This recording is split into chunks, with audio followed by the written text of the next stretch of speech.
Bonjour et bienvenue sur cette vidéo. Nous allons parler aujourd'hui des Lettres du Christ, un ouvrage magique, lumineux, rempli d'amour, un livre en tout cas que j'invite chacune et chacun à lire si vous souhaitez avoir une lecture où vous allez découvrir le pouvoir de la lumière, de l'amour, simplement. Alors, j'avais fait un post il y a quelques jours où justement j'expliquais que j'allais parler de ce livre pour plusieurs raisons. Juste en introduction, je vais faire cette vidéo en format assez court pour que ça reste assez digeste à écouter. Et tout ce que je vais dire, forcément, ça ne sera pas complet puisque le livre fait x pages. Et bien sûr que je vais m'arrêter sur des choses qui m'ont touché à titre personnel. Je vais essayer de rester le plus objectif possible par rapport aux canalisations qui ont été faites par l'hôte du Christ dans ce livre. Donc excusez-moi si j'oublie quelques points et je vous invite à les noter en commentaire et à partager en commentaire ce qui vous a marqué dans la lecture de cet ouvrage et puis ce qui vous a marqué en regardant cette vidéo. Alors ce livre, Lettres du Christ, c'est un livre qui a été écrit par une personne qui a reçu une canalisation donc du Christ, de Jésus directement. Et donc c'est Jésus qui s'exprime au travers de 9 lettres.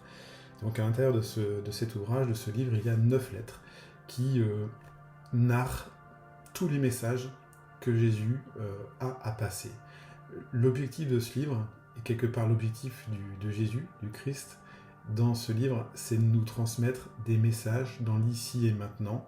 C'est un livre qui a été écrit il y a quelques années. Il est d'actualité à 300-400%, et ces messages sont extrêmement forts, extrêmement directs, et empreints dans le même temps d'un amour inconditionnel.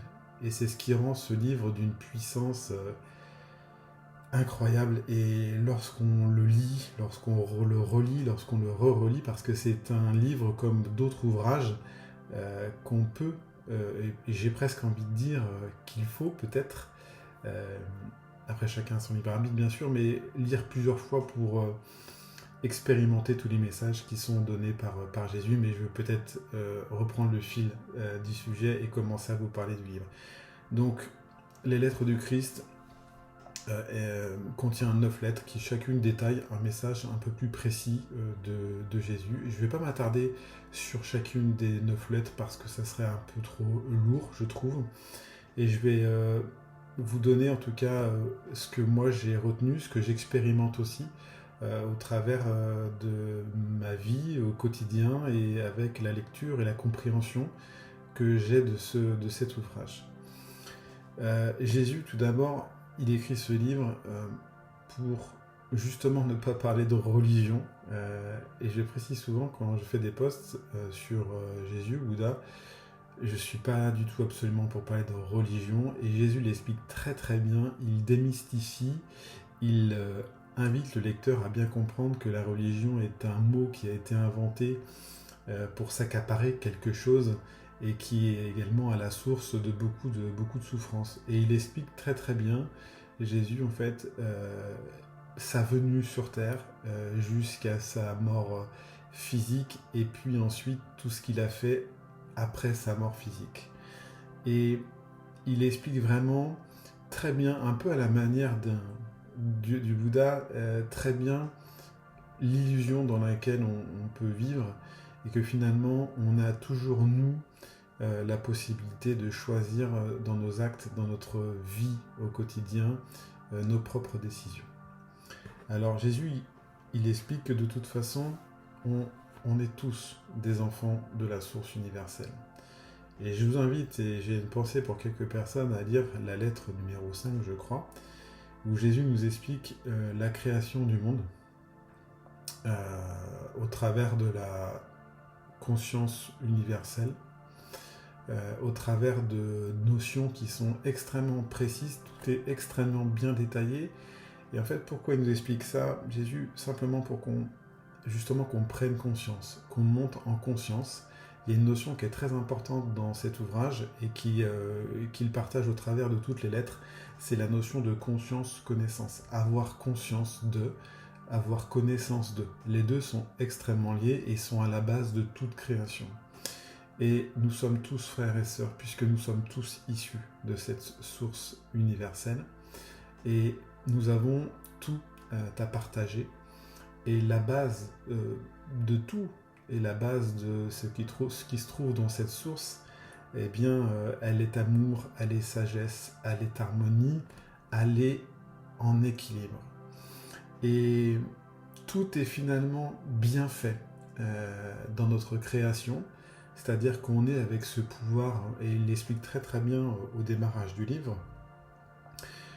Nous venons sous la forme d'un corps, et puis nous avons cette capacité à grandir, à se nourrir naturellement, à se guérir naturellement, à avoir une protection naturelle. En fait, il explique vraiment que nous avons tout à disposition, car la source nous a fait dans une volonté, ça aussi c'est une notion qui est très importante, une volonté dans une impulsion d'amour. Donc nous avons tout à disposition, et finalement toutes les cartes sont en notre main. Et il explique très bien, et il revient très régulièrement au travers des lettres, sur le rôle de l'ego. Et l'ego qui est finalement l'individualité, c'est-à-dire notre centre visible, on va dire, puisque nous sommes des formes d'énergie de conscience individualisées. Et l'ego est là justement pour que nous existions. Sans ego, nous serions immobiles, nous serions finalement tel un objet sans vraiment pouvoir observer ce qui se passe à l'intérieur et à l'extérieur. Et l'ego est là pour ça. Et il est là également pour une raison assez finalement, en tout cas pour l'ego, assez terrible, puisque l'objectif ou le but de notre existence, c'est de pouvoir mettre en syntonie, sur les mêmes ondes, l'ego et notre âme. C'est-à-dire faire monter notre conscience pour qu'en fait nous quittions finalement un système égotique et tout ce qui va avec. Et quand je dis égotique, c'est les émotions, c'est ce qui nous rend parfois esclaves au travers de nos émotions, de notre mental, de nos croyances, de nos vérités, qui sont extrêmement puissantes tout au long de la construction de notre vie. Et finalement, le but pour être en paix et retrouver notre source divine, notre divine présence, eh bien, c'est de transcender cet ego et de le mettre sur les vibrations de notre conscience, avec le cœur. Et le but de notre existence, Jésus nous le dit, le Christ nous le dit, eh bien, c'est de pouvoir expérimenter l'amour en nous-mêmes et pour les autres, puisque nous sommes tous interconnectés. Jésus, il explique son histoire, il est venu avec une connaissance extrême, et lorsqu'il a été baptisé, eh bien, il a eu connaissance, il a tout vu, et ensuite il est parti des jours et des jours dans le désert pour justement recevoir toute la vérité, et lui seul a vu cette vérité, et c'est cette vérité qu'il a ensuite partagée, en expliquant que le royaume des cieux est à l'intérieur de chacun. Et l'enseignement aussi, un enseignement important, moi qui m'a marqué, c'est que nous avons tous et toutes tout à l'intérieur de nous. C'est-à-dire que nous sommes tous des enfants de la source et nous partageons tous quelque chose de divin, cette divine présence. Et nous sommes souvent tentés d'aller chercher à l'extérieur, soit des choses qui nous attirent, soit des choses qui nous répulsent. Et ça, c'est une notion des impulsions jumelles, c'est-à-dire de l'ego, alors que tout est à l'intérieur de nous. Et je nous le dis, ne cherchez pas de responsable à l'extérieur, tout est à l'intérieur de vous. À la fois dans ce que vous émettez comme difficulté, mais aussi comme réussite, entre guillemets. Donc cette façon d'expliquer que tout est à l'intérieur de nous, que nous avons ce temple intérieur à construire, cette paix, cette harmonie qui doit être, j'ai envie de dire, dans chacune de nos pensées, dans chacune de nos actions, dans chacune de nos façons d'exister, pour pouvoir vraiment regarder tous ensemble dans la même direction. Et ça, c'est un enseignement vraiment très important de Jésus.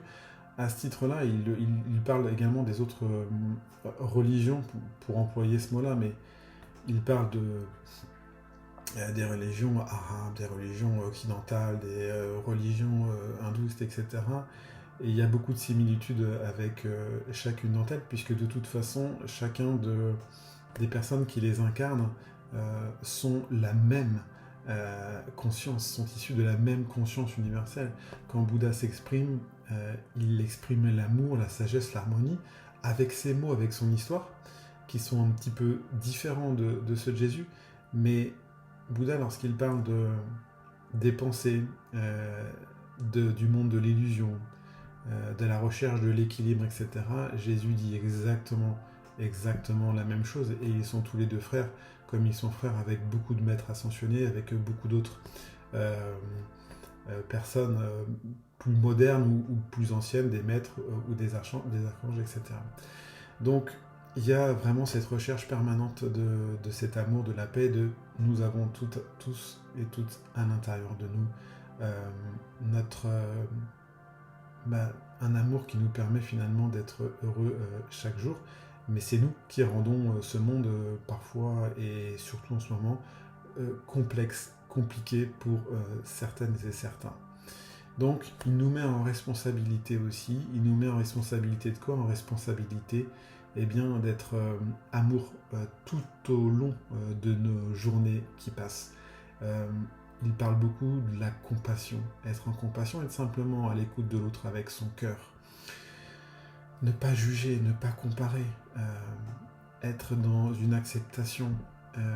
Et toutes ces notions-là, c'est quelque chose, en lisant ces lettres, on se rend compte qu'on a tous et toutes la possibilité dans nos journées de faire un premier petit pas qui aille dans ce sens-là. Pour rendre finalement le monde, notre monde, celui qu'on crée dans notre individualité, meilleur, qui est vraiment empreint d'amour, empreint de lumière. Et ça fait du bien d'entendre ce message de responsabilité qui est à la fois très direct, très affirmatif, mais à la fois très empreint de lumière et d'amour.